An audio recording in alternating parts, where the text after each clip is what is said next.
Hello and welcome back to our channel Financeable. Today in this video I'm going to show you how to place order in MetaTrader 5. To do so, follow some simple steps with me. First of all, open your MetaTrader 5 application and make sure that you are logged in. Then this type of interface will appear in your screen. From the top menu bar, click to Tools. There you can see New Order option. Click on it. Then from there, choose the symbol or the instrument that you want to trade on. Then choose the order type, like if you want an instant execution order or pending order. Then choose your volume, stop loss and take profit limit.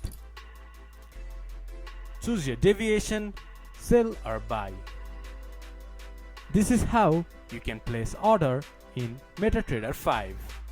This much for today's video. If you guys find our video helpful, please leave a like and comment.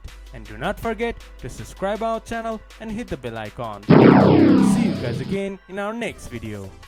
Thank you for watching.